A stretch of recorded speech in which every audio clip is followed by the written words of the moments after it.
Well, welcome everyone. It's February 22nd, and we will be discussing school ties.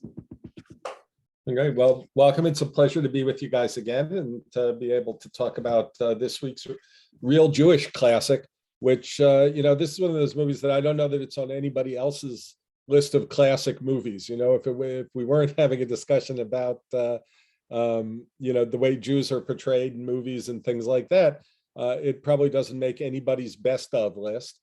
But it is an interesting movie. I mean, it's interesting in part for the cast in it. And, these are some pretty early roles for some very familiar faces, right?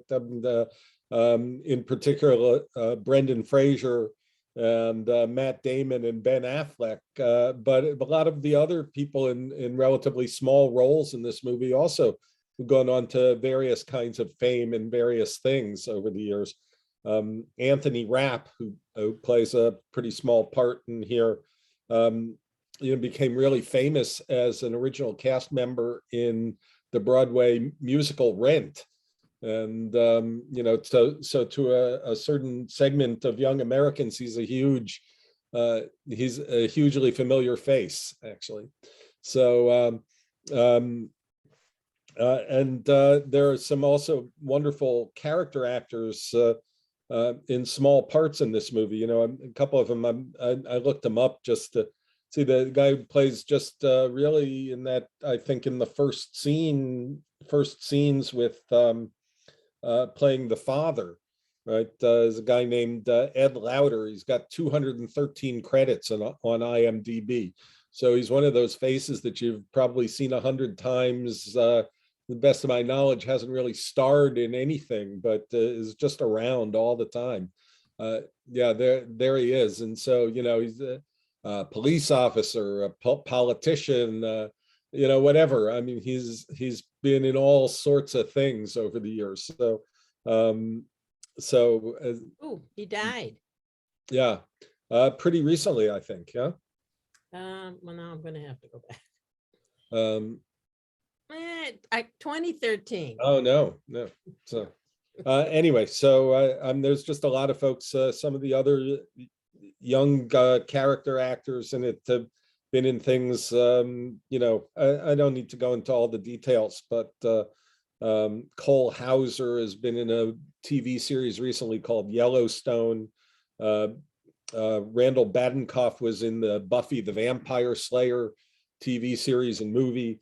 Amy Locane, the girl Sally Wheeler, was in the TV series Melrose Place, right? So there's a character actor, the one who plays the nasty French teacher, Mr. Cleary, is one of my favorite character actors. He's in a lot of things. You're going to have trouble spelling this one. Zelko, Zeljko. Yeah, wait. I have to go back to. Yeah, but I'll find it. I first saw him actually, I think, on Broadway in a show called Mass Appeal, where he plays a young priest, and then he repeated that in the movie version of that, which starred Jack Lemmon. So, but terrific character actor who's, again, I don't know, hundreds of credits on IMDb, and been in many things over the years in small parts, and again has been a good guy and a bad guy, and priests and politicians and lawyers and all sorts of things. Very, very good character actor. So there's a lot of good folks in the movie. I'd say that as a movie, it doesn't necessarily always come together perfectly, but it's an interesting thing, certainly for our purposes. It's directed by a guy named Robert Mandel, who was born in 1945, I think out in California, but raised in Queens, New York. I don't see any evidence that he's actually Jewish. It was written by Dick Wolf, who, again, that name may sound familiar to you because he's the creator of Law and Order and all the spin-offs from Law and Order, SVU and, where all those different things that that I have to admit I haven't really watched any of them. And he actually was a Catholic altar boy as a child, but he did go to prep school. So he's got some experience with the life of prep schools. But so the movie was from a story by him, though he's Catholic. The screenplay itself was written by a guy named Darryl Ponnickson, also not Jewish, and better known for some of the other screenplays that he wrote.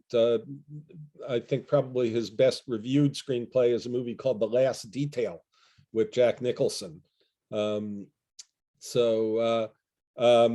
He also wrote Cinderella Liberty, which had James Caan and Marsha Mason in it.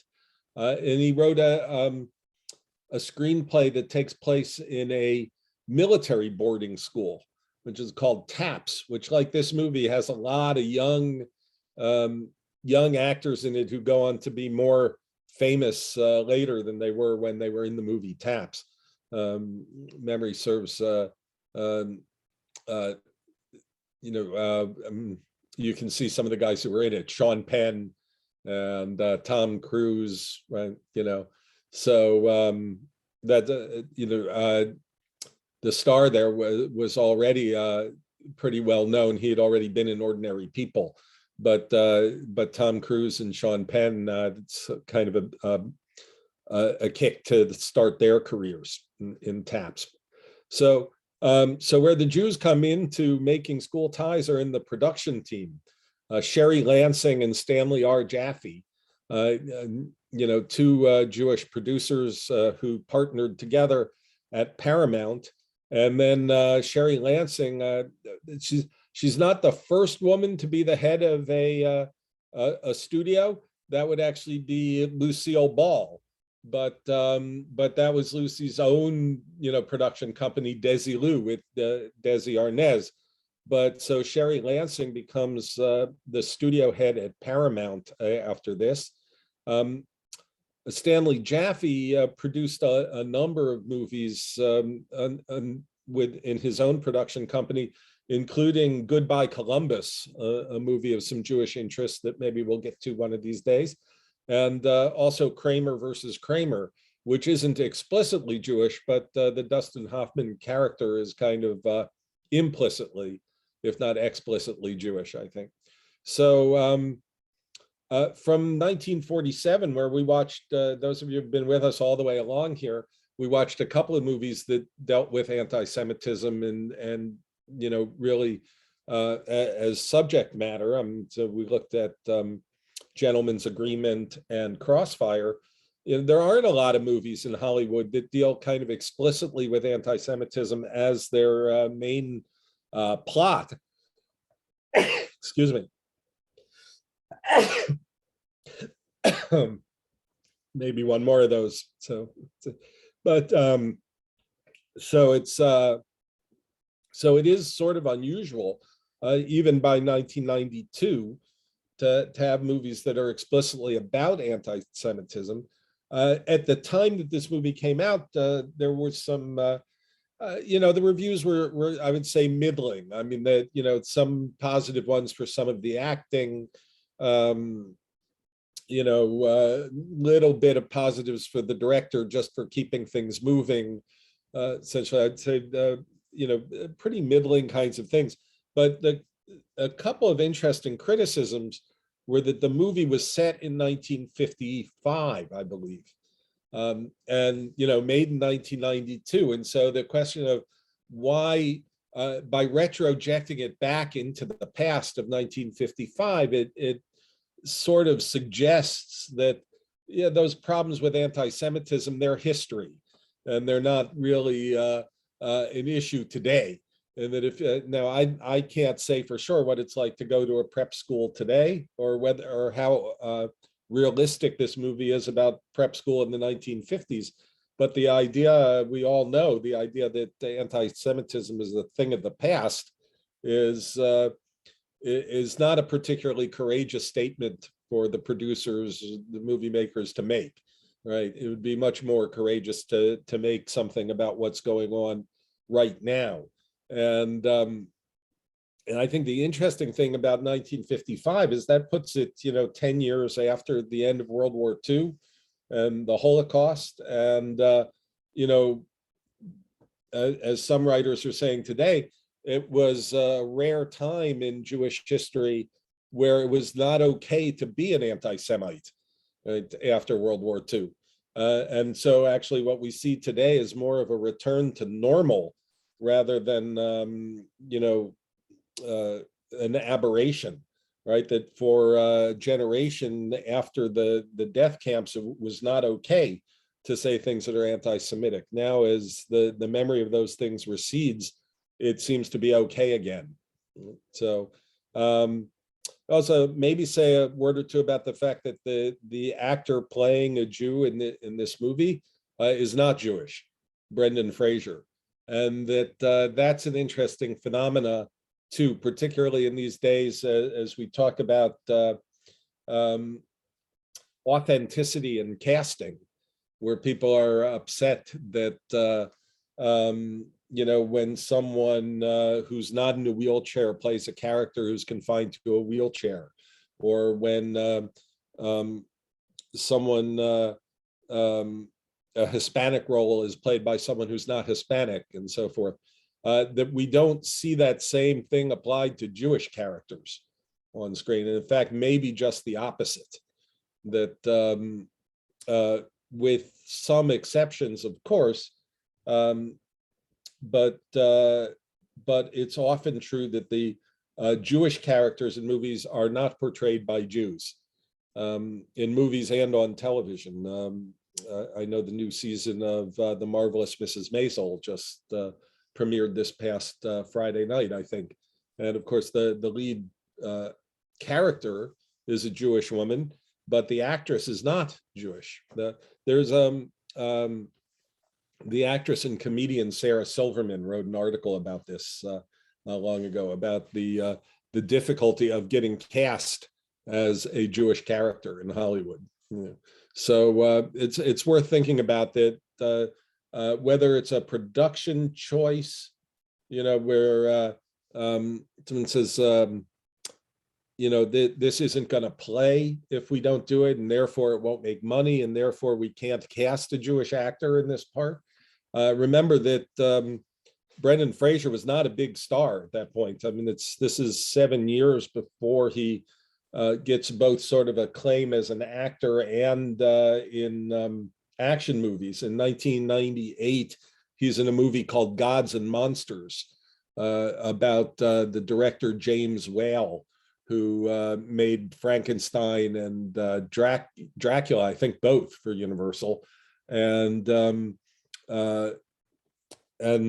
Brendan Fraser plays his lover in that movie and got probably the best reviews of his career for that movie.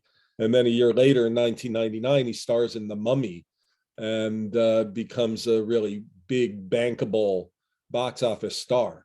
At the time of School Ties, he appeared in another movie that year called Encino Man, a comedy about a Neanderthal defrosted from the ice who has to navigate his way in an American high school. So, again, a movie I would not necessarily recommend to you, but it is interesting that he made 2 movies in 1992 about outsiders trying to infiltrate a system of a school. In one case, a really far-fetched comedy, and in this case, more of a drama, right? So, so it's interesting that the main character is portrayed by a non-Jewish actor. I also just of passing interest to me, it's the character's last name is Green, which of course is the name that Gregory Peck's character assumes in Gentleman's Agreement. So I think there may be a subtle reference back to Gentleman's Agreement in that kind of groundbreaking movie about anti-Semitism. So so I think that that's an interesting thing that I'd point to here.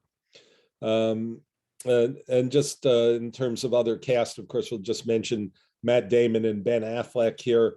Let's see, 5 years before they write Good Will Hunting and appear in it. So it's interesting. It was not the debut for either one of them. Matt Damon made his debut in I think it's the same movie that oh, I'm blanking on a name for a minute. It's good. The movie's called Mystic Pizza, and among other people, I think it had oh gosh, Julia Roberts in it. And so most people noticed that Julia Roberts, I think, I'm not sure if that was actually her debut, but it was her first kind of noticed role. But Matt Damon is in that as well. Ben Affleck's in a movie called Dark End of the Street back in 1981. That would be his debut. Again, very small parts in those movies. A year after this one is the movie that a lot of people point to when they think of what got Ben Affleck's acting career off the ground, a movie called Dazed and Confused. So it's interesting to see them, of course, in the early days of their career. And you can certainly, with Matt Damon, I think you can see the charisma sort of coming off the screen, even as he, I suspect that parts of this movie were rewritten to give his character more screen time, actually. There's a couple of scenes that I think in the finished product don't really play very true. I think there's a scene where he and Brendan Fraser are sitting on a dock and he's talking about pressure and the things that he feels. And considering the times in the movie where he spews the most ardent anti-Semitism, those scenes don't really ring very true to me in a dramatic sense. And I suspect that even on set, they're thinking, this conversation could have been between Brendan Fraser's character David and anybody in the cast, and Matt Damon was just the appeal was pouring through the camera, and so they may have inserted him into that scene.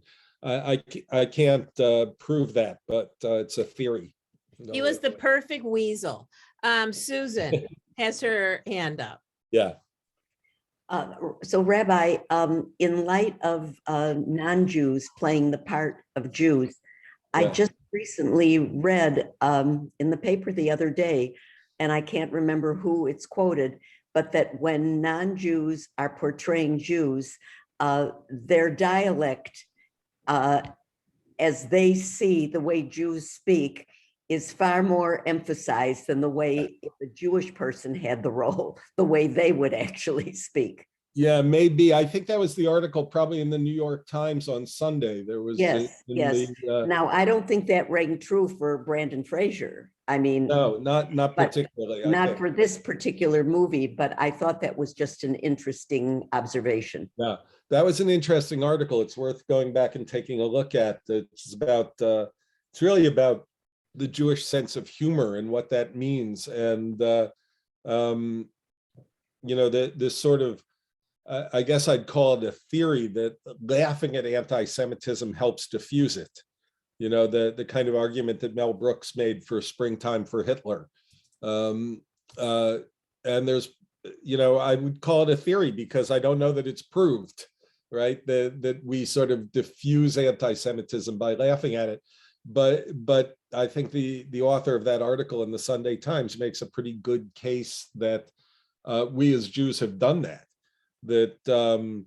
And perhaps are not taking the current anti-Semitism seriously enough because we've gotten used to sort of laughing it off and feeling safe in this country so that we don't have to deal with that. And, so it's an interesting article. It actually mentions the article by Sarah Silverman that I'd read a few months ago, I think. So both of those are worth taking a look at to think about how Jews are portrayed in movies and television these days. But yeah, he makes that point that, and this is the point that people make about casting in general, right? That when you cast somebody in a role that is their religion, their ethnicity, whatever it might be, that they bring an authenticity to that someone portraying it can't quite bring. So I think that's a little bit of a slippery slope, and I'm not sure exactly how I feel about it, because certainly the other way is true as well, that Jews have portrayed characters on screen that are not Jewish. That's happened plenty of times over the years. So we have to be a little careful here about what we mean by who can play what.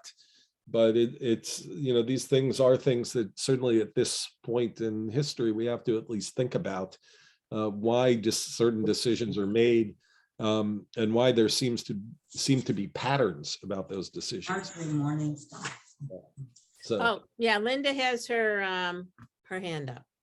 I wanted to just bring to light one of the issues that came up where the character Sally had to break up with him because he was Jewish, and she found out about it, and she had pressure from her parents that she had to break up with him. Well, in my teenage years, I had to break up with someone who was not Jewish, that his parents were very well known and they had money on the North Shore. And years later, I bumped into him when I was divorced on a date. And he said to me, see, this is what you could have had if your parents had allowed you to go with me. So I'm just saying that it goes both ways, that I'm sure many of the women in this group maybe found somebody that wasn't Jewish and they had pressure put onto them. So I don't think this was just for Jews being pressured not to go with non-people out of their faith, but it happened to me as well. So that doesn't mean anything would have come of it, but my parents put pressure on me, and I was a teenage girl around the same age as Sally in the movie. So I could relate to that. Yeah, and I actually think the movie suggests that part of it, of course, is Sally feels pressure from her parents, but she's also angry that he didn't tell her. So that there's a suggestion there that if he had been more honest throughout, that maybe some of the things that happened in the movie would have happened differently. Now, I don't know if, we might say objectively, there's a couple of issues there. One is we don't generally walk into a room and say, hey, I'm Jewish, here I am. I mean, even I, if I'm out in public, I'm not necessarily wearing a kippah. I may not be wearing a hat at all, or if I am, I'm wearing a baseball cap or something else. It's so this idea that he should walk into the school and announce to everybody, at the opening chapel service, that he's a Jew. What do you think of that? And that's not the way we do it. So there's sort of acts of commission and omission, to borrow something from Catholic tradition. So most of the time he simply omits what he is. And as he says to his roommate partway through, I don't know what religion you are. You didn't tell me, and the guy says Methodist. And he says, well, I didn't know that. Right? He says, well, that's different. Well, no. So it's not different, really. And that's just not the way we are in the world in general, right? That people walk into a room and announce their faith. So the act of commission is taking off his star, putting it in the Band-Aid box, right? It's the one thing he does, in a sense, to actually leave out something about who he is, right? To keep it hidden. But other than that, I mean, what was he supposed to do? Walk up to Sally at the dance and tell her before they dance together that he's Jewish? And if he was wearing a star, she wouldn't have seen it anyway, because it would have been under his shirt. So I see Brenda's. We have Brenda and then Alice. Well, also though, he played football on Rosh Hashanah. And I think part of it is he really wanted the team to win. And also here too, he didn't want to emphasize the fact that he was Jewish. Yeah. And I think, by the way, the movie makes, it's deliberately Rosh Hashanah and not Yom Kippur. Yeah. When he played, right? Because that's a bigger deal, and would be a bigger deal to Jews watching the movie that he plays on Yom Kippur. This happened to a Jewish football player at the University of Wisconsin a number of years ago. He was an offensive lineman, and one of their games fell on Yom Kippur, which happened to be a Shabbat that year.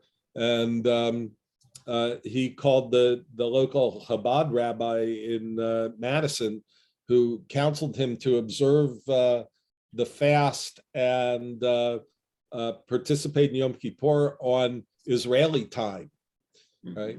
So it didn't start till 7 hours later or something. So which is interesting, right? An interesting 21st century answer to that problem. But so he played on Yom Kippur. Alice. Yeah, well, I thought it was interesting. His father, I think when he's putting him on the bus to go to school, says something like, try to fit in. I'm pretty sure it's similar to those. And yet, then when he talks to him on the phone, he reminds him it's Rosh Hashanah and that, you should go to temple or do.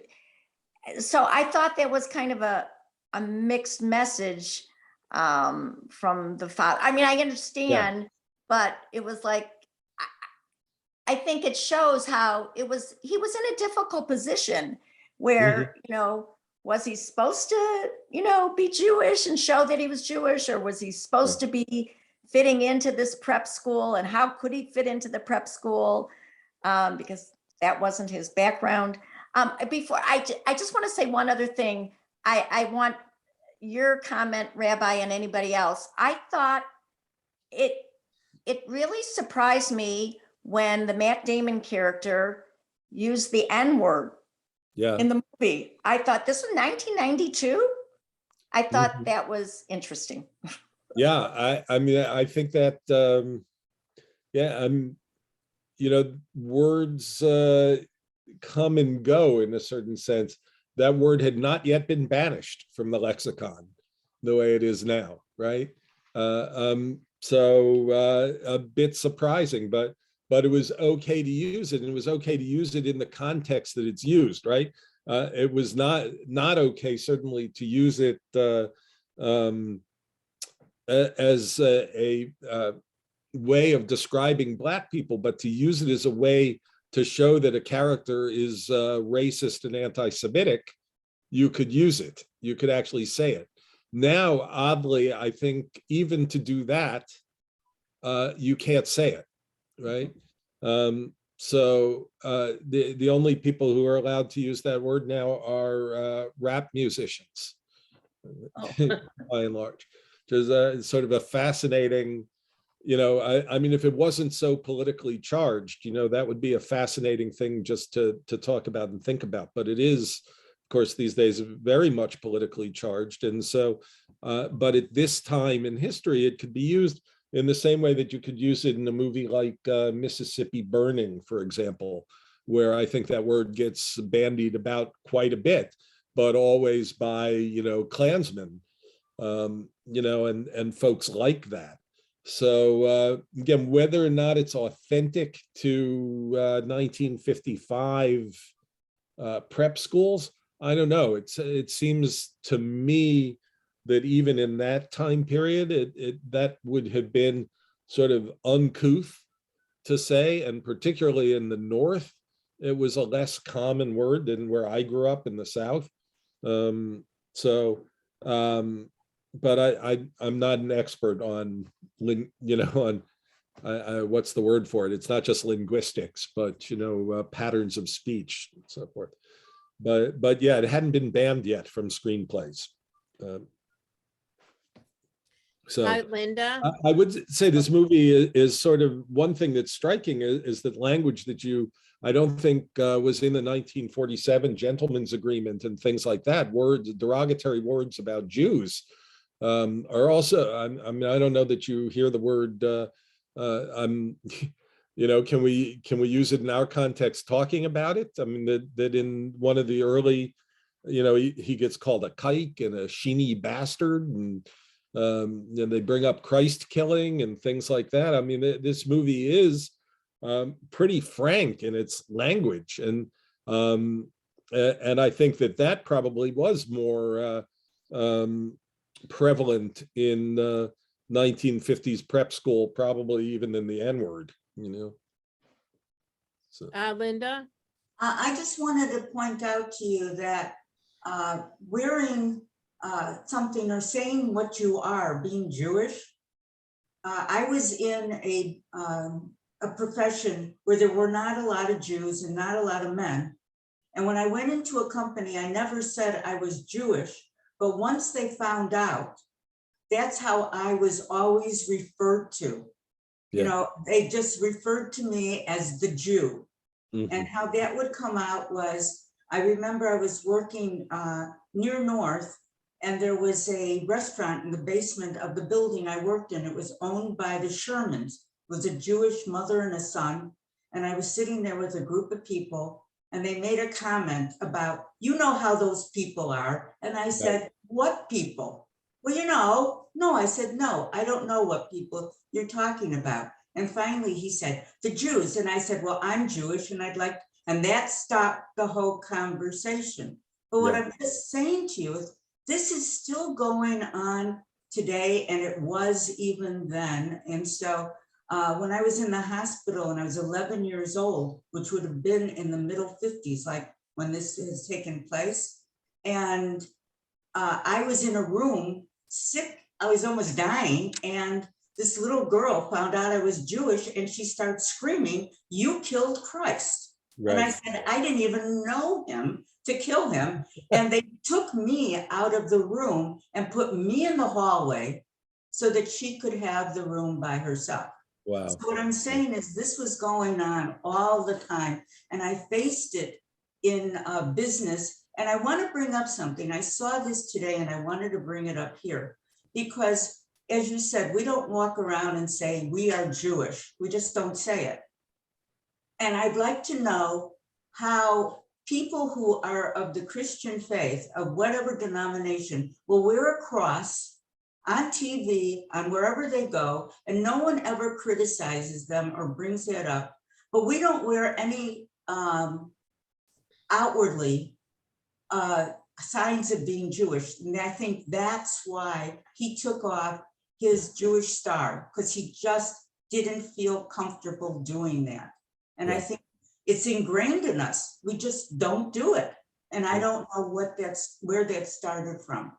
But I don't wear any of my Jewish stuff, even in temple. I've just never worn it. And I was wondering where that all came from, if somebody can address that.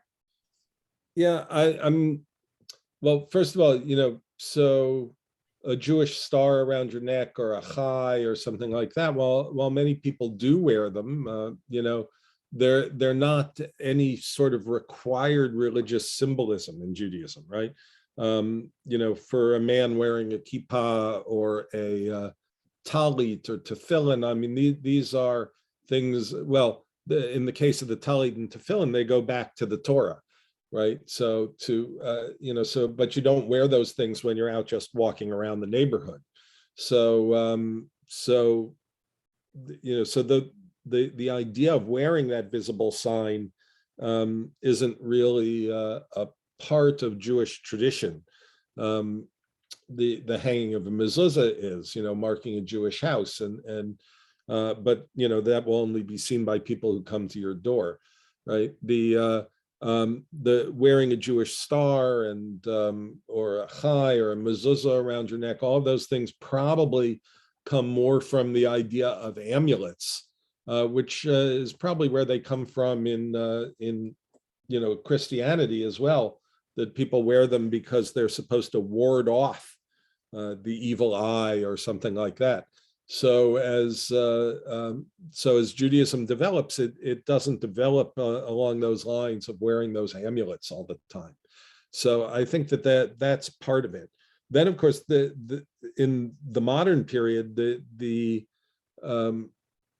you know, the things that upset us, for example, like being forced to wear a yellow star during the time of Nazism, you know, being, and of course, that has a long history in Europe going back to the Inquisition and things like that, of special Jew hats that people had to wear to identify themselves. So it becomes a kind of a, such a negative in Jewish tradition of being forced to display our Judaism, that when the opportunity comes to not display it anymore, that's important to us.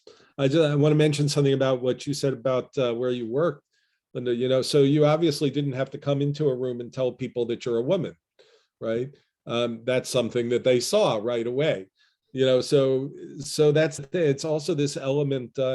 We've talked about it in the last few weeks. This question of passing, right? That as Jews, more and more over time, we have the ability to pass and not be recognized immediately as Jews. Past generations of Jews didn't necessarily have that luxury, particularly men who, if they were wearing head covering and things like that, or in, I don't know if anyone else wondered, so are all these young men at this boarding school circumcised, right? Yes. Because there's a lot of shower scenes in this movie, right?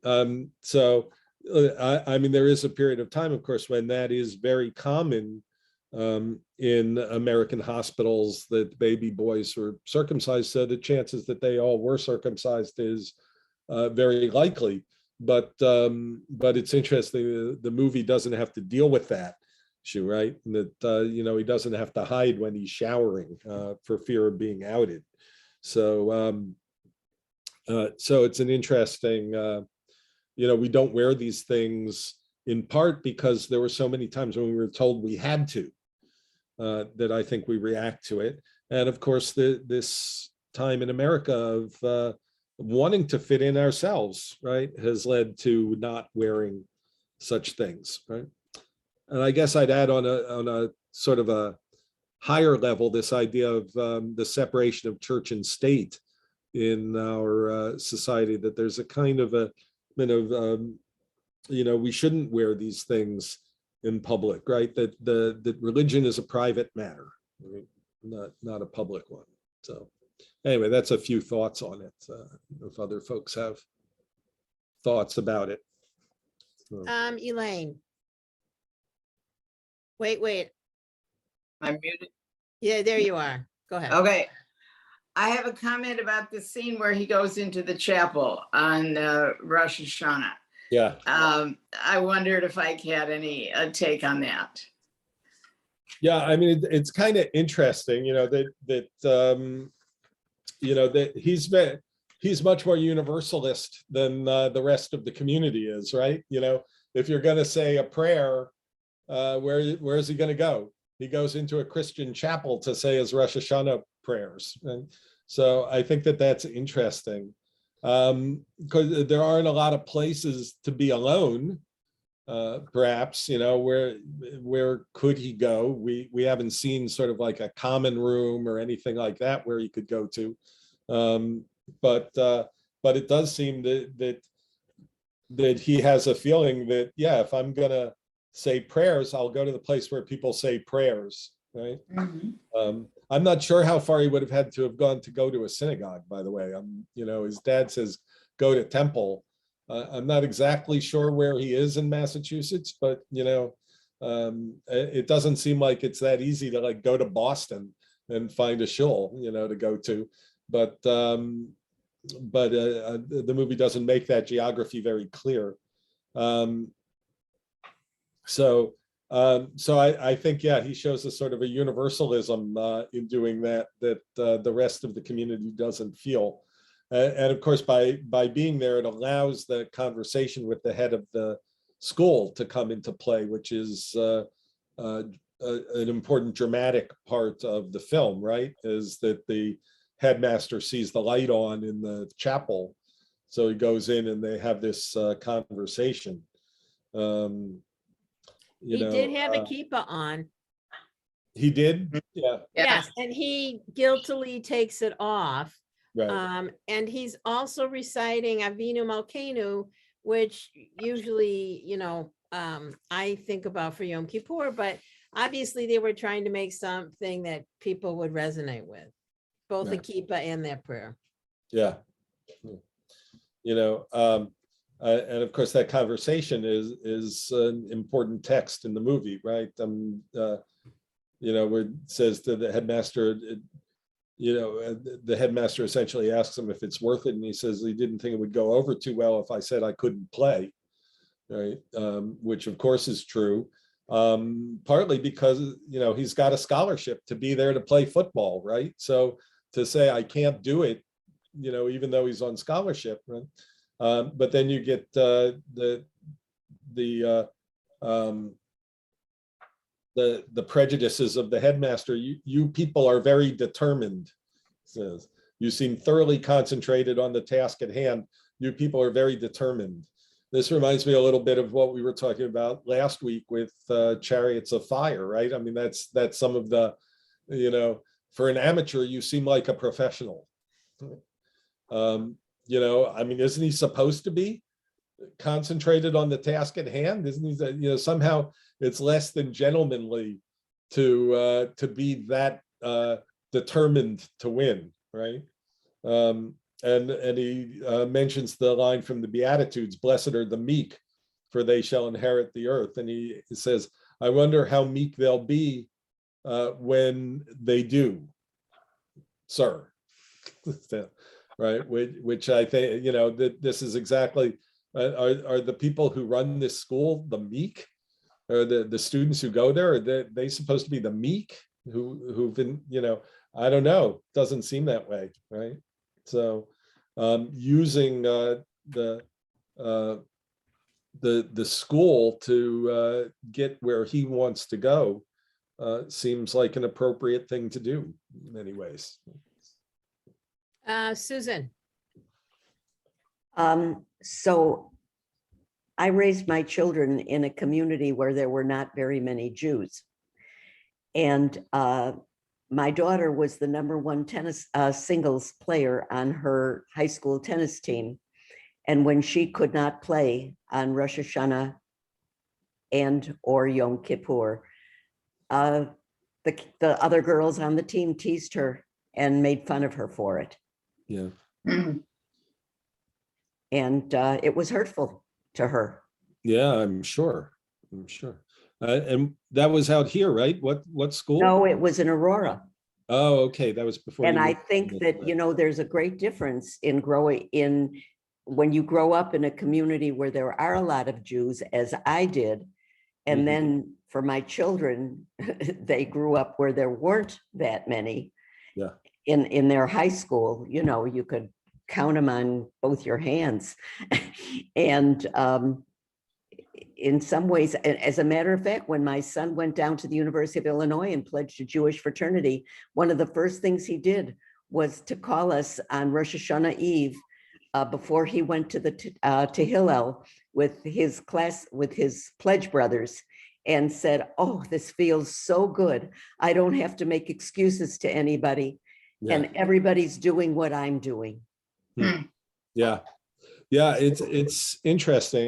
You know, I teach confirmation students as well. You know, and on the one hand, every one of them can tell you about something anti-Semitic that's happened in their lives, right? And that's here, of course, in Highland Park and Deerfield, and you know, these communities.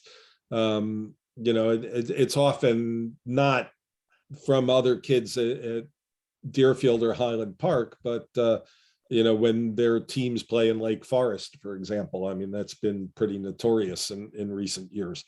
But the other thing, though, is that it's hard for them to conceive of what a small minority Jews are, because they live in Highland Park and Deerfield. Yeah. So they don't necessarily have the, you know, when you talk to them about being you know, 1% of the population in the United States, you know, just a little over 1%, that's hard to fathom, right, for our students. So it's interesting. They have an experience of anti-Semitism. It may not, thank goodness, doesn't necessarily approach the levels that some of us dealt with when we were younger, but it's still very much present in their lives. And but at the same time, they don't feel like a minority, to themselves.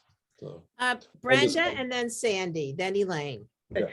I have a story that's more humorous. I mean, it's more, I guess, a matter of ignorance rather than anti-Semitism.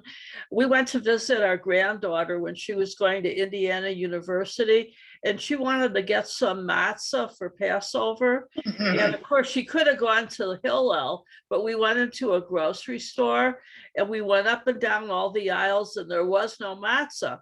So I asked one of the young men that was stocking the shelves if there was any matzah. And he said, "Oh, do you mean mozzarella?"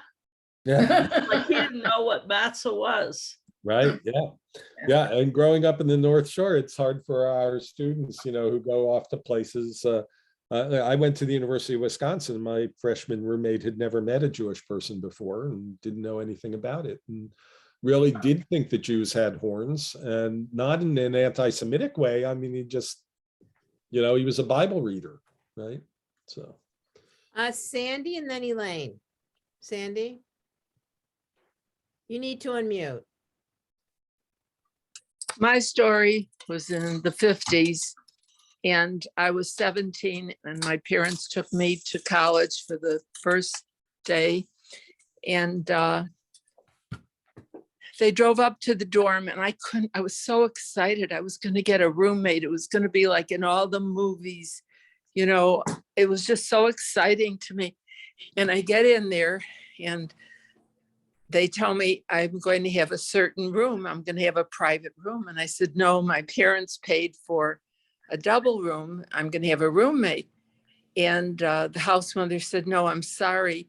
She said, she took me aside. She said, we only have 3 Jewish girls here this year in the freshman class. And she said, the other 2 came together from Pittsburgh and they're together. And so we can't put you with the Christian girls. She said, but I've given you a real nice room. So she took me upstairs, and it was a private room with a private washroom. I didn't use the washroom with the other girls on the floor. I had a private shower. And she said, this is the Amelia Earhart room, because Amelia Earhart had been, I don't know if she'd been a house mother there, but she had taught at Purdue University. And so they thought that was really special, what they were doing for me. And I was so unhappy. But my parents, what could they do? And they drove home back to Chicago, and they left me there. And I felt very lonely, but about an hour later, some girls were making noise in the hall. So I opened the door and they said, hi, do you want to go with us? We're going to Rush.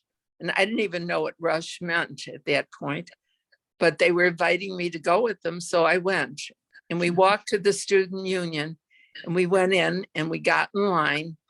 And instead of giving us an application, you stood in line, and then a girl questioned you when it was your turn. So when it was my turn, they said, what's your name? What's your birth date and everything? What's your religion? And I said, Jewish. And she took the paper in front of her, crumbled it up into a ball, threw it in the wastebasket. She said, oh, we don't take Jews for Rush. She said, we don't have Jewish sororities here. I said, I don't need a Jewish sorority, but the other girls wanted to be in sororities. Why not me? No, I'm sorry, we don't take Jews. And that was my first day in college. And as I've been an adult, I've always regretted that my parents weren't there and they didn't just put me back in the car and take me home. I spent 3.5 years, graduated with a Bachelor of Science from Purdue University.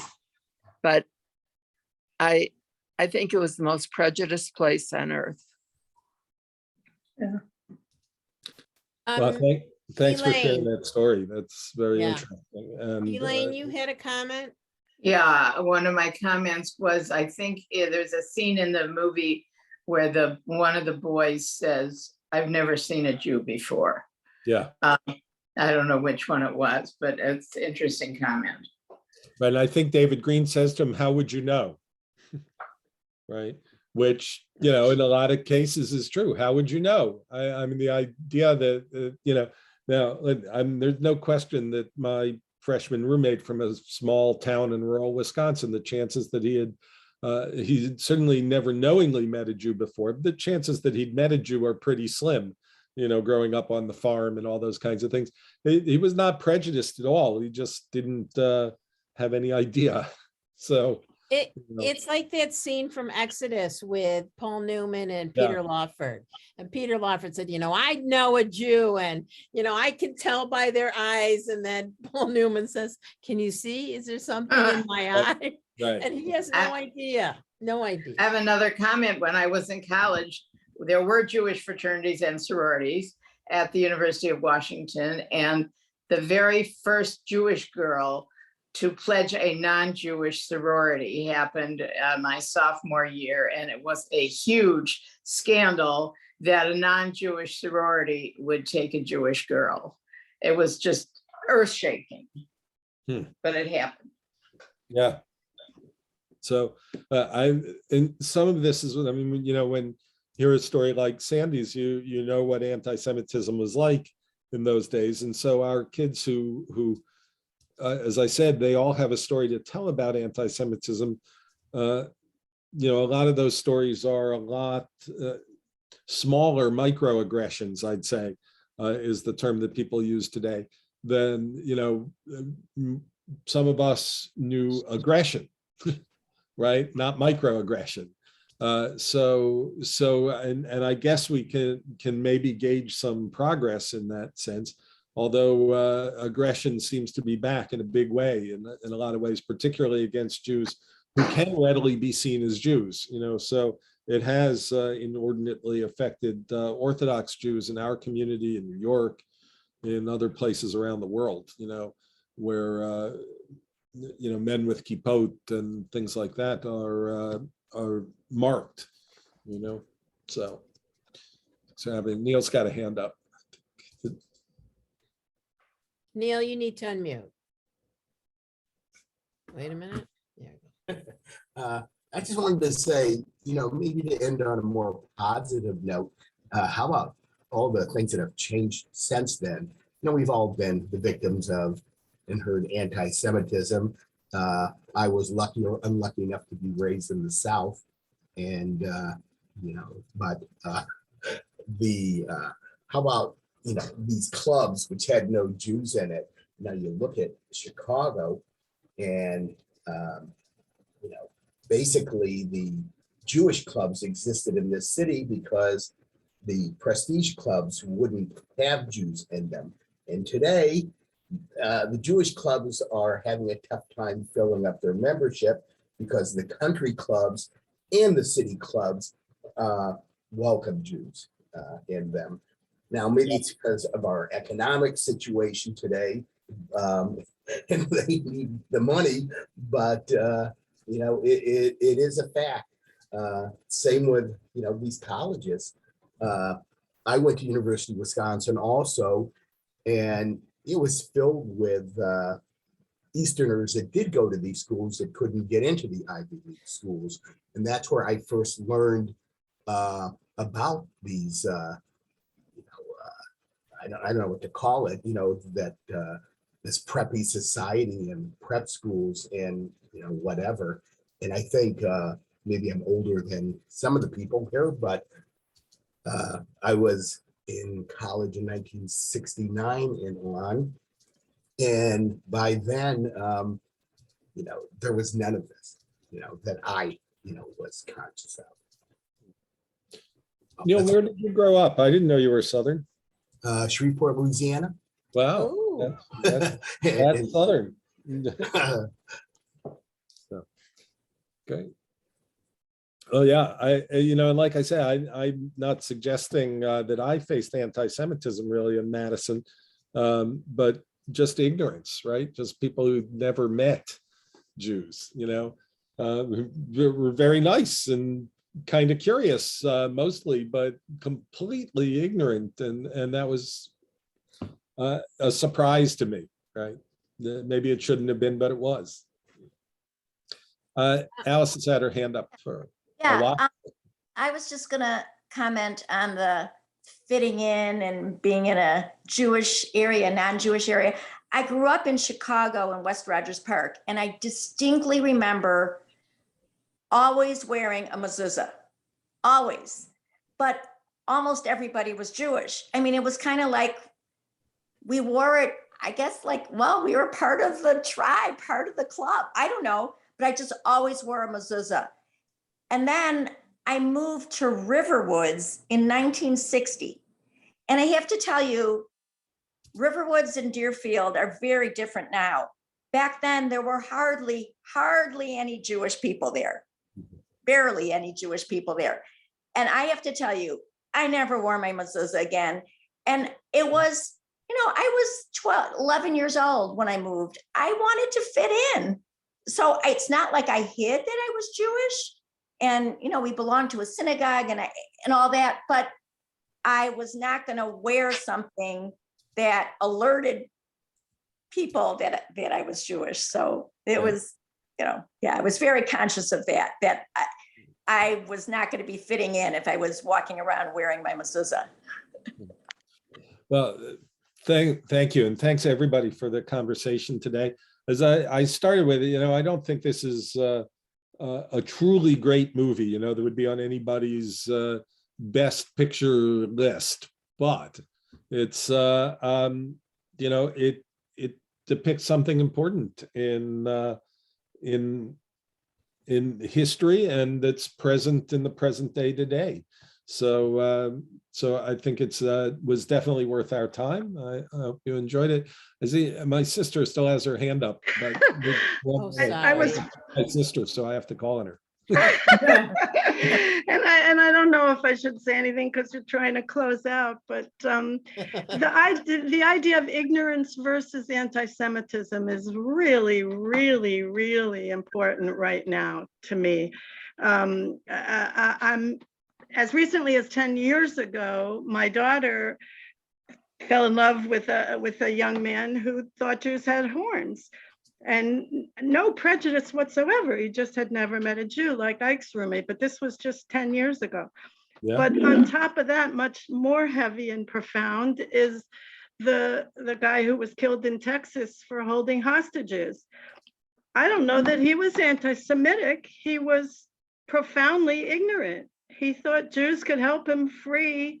I mean, he was also crazy, and I know it's a subject not to bring in at the end, but near and dear to my heart. The man was mentally ill and thought Jews could actually free the person that he felt was unjustly imprisoned.